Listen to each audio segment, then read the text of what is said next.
આતંકવાદ વિરુદ્ધ મોટી કાર્યવાહી કરતા ભારતે મંગળવારે રાત્રે લગભગ 1:30 વાગ્યે 9 આતંકવાદી ઠેકાણાઓ પર હવાઈ હુમલો કર્યો છે. આ હુમલાને ઓપરેશન સિંદૂર નામ આપવામાં આવ્યું છે. આ ત્રણેય સેનાઓનું સંયુક્ત ઓપરેશન હતું. ભારતના શક્તિશાળી દળોએ પાકિસ્તાનમાં 4 સ્થળો અને પીઓકેમાં 5 સ્થળોને નિશાન બનાવ્યા છે. ભારતીય ગુપ્તચર એજન્સી રોએ બધા લક્ષ્યોને ઓળખી કાઢ્યા હતા. ત્યારબાદ લશ્કર અને જૈશના ઠેકાણાઓ પર સંપૂર્ણ આયોજન સાથે હુમલો કરવામાં આવ્યો હતો. ચાલો જાણીએ કે આ સ્થળો કયા છે અને તે આંતરરાષ્ટ્રીય સરહદથી કેટલા દૂર છે.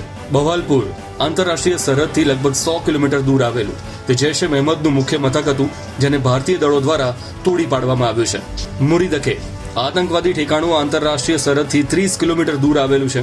તે લશ્કરે તૈયબાનો કેમ્પ હતો, જે 26/11ના મુંબઈ હુમલા સાથે જોડાયેલો હતો. ગુલપુર આતંકવાદી ઠેકાણું LOC થી લગભગ 35 કિલોમીટર દૂર આવેલું છે. લશ્કર કેમ્પ સવાઈ આતંકવાદી ઠેકાણું POK તંગધાર સેક્ટરમાં 30 કિલોમીટર અંદર આવેલું છે. બિલાલ કેમ્પ જૈશ એ મહમ્મદનું લોન્ચ પેડ. આ ઠેકાણાનો ઉપયોગ આતંકવાદીઓને સરહદ પાર મોકલવા માટે કરવામાં આવતો હતો. કોટલી લશ્કર કેમ્પ LOC થી 15 કિલોમીટર દૂર સ્થિત છે. આ એક એવું ઠેકાણું હતું જેમાં 50થી વધુ આતંકવાદીઓને સમાવવાની ક્ષમતા હતી. બરનાલા કેમ્પ આતંકવાદી ઠેકાણું LOC થી 10 કિલોમીટર દૂર આવેલું હતું. સરજલ કેમ્પ જૈશનું તાલીમ કેન્દ્ર સાંબા કઠુઆની સામે આંતરરાષ્ટ્રીય સરહદથી 8 કિલોમીટર દૂર સ્થિત છે.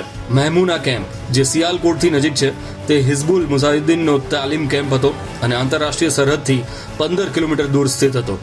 ભારતના હવાઈ હુમલા પછી સંરક્ષણ મંત્રાલય દ્વારા જારી કરાયેલી એક પ્રેસ રિલીઝમાં કહેવામાં આવ્યું હતું કે થોડા સમય પહેલા ભારતીય સશસ્ત્ર દળોએ ઓપરેશન સિંદૂર શરૂ કર્યું હતું, જેમાં પાકિસ્તાન અને POKમાં સ્થિત આતંકવાદી માળખાને નિશાન બનાવવામાં આવ્યું હતું, જ્યાંથી ભારત વિરુદ્ધ આતંકવાદી હુમલાઓનું આયોજન અને અમલ કરવામાં આવી રહ્યો હતો. વધુમાં કહેવામાં આવ્યું હતું કે કુલ 9 સ્થળોને નિશાન બનાવવામાં આવ્યા હતા.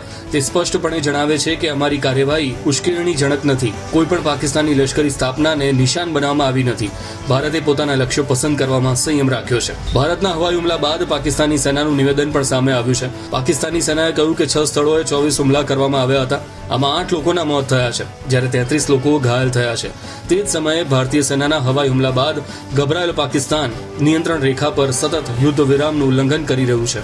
6 અને 7 મેની રાત્રે પાકિસ્તાન સેનાએ નિયંત્રણ રેખા અને જમ્મુ અને કાશ્મીરની સામેની આંતરરાષ્ટ્રીય સરહદ પર તેની ચોકીઓ પરથી કોઈ ઉશ્કેરણી વિના ગોળીબાર અને તોપમારો કર્યો. અંધાધૂન ગોળીબાર અને તોપમારાથી 3 નાગરિકોના જીવ ગયા. ભારતીય સેનાએ આ કાર્યવાહીનો યોગ્ય જવાબ આપ્યો છે.